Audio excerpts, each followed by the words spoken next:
Les gars, si vous avez très bien remarqué, c'est Amar Fobasso. La dernière fois, je vous ai fait une vidéo là où je vous présentais ma ruche Amar Fobasso, dont la colonie a déserté.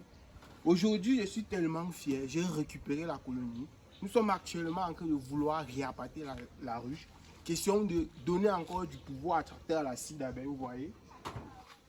Ça, c'est l'arme secrète de l'apiculteur. Donc, un apiculteur qui va avoir 100% de colonies doit utiliser la scie d'abeille. Donc, lui-même, il peut en témoigner. Il va un peu vous expliquer qu'est-ce qu'il utilise de la scie d'abeille en attendant que j'appâte ces barrettes. Comme il a si bien dit, ça c'est le meilleur charme pour les abeilles. C'est-à-dire, lorsque les abeilles conçoivent cette scie, à la base, c'est pour stocker du miel, du pollen et de la gelée royale. Sans toutefois oublier le couvain d'abeilles. Maintenant, lorsque l'apiculteur récolte le miel, qu'est-ce qu'il fait? Il est obligé d'extraire cette scie d'abeille pour utiliser pour ses propres besoins. Appâter des ruches comme il est en train de le faire. Si vous regardez, vous allez voir des abeilles tout autour.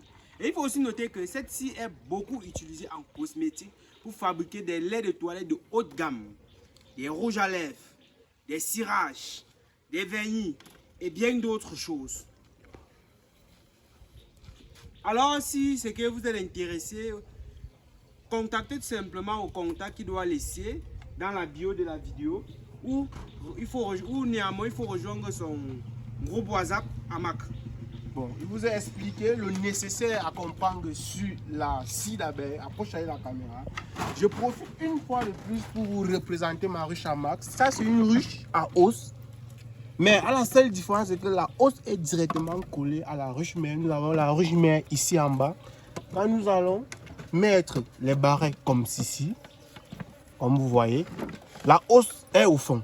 Et comme je vous dis toujours, cette ruche avait la capacité de me donner 50 litres de miel par an.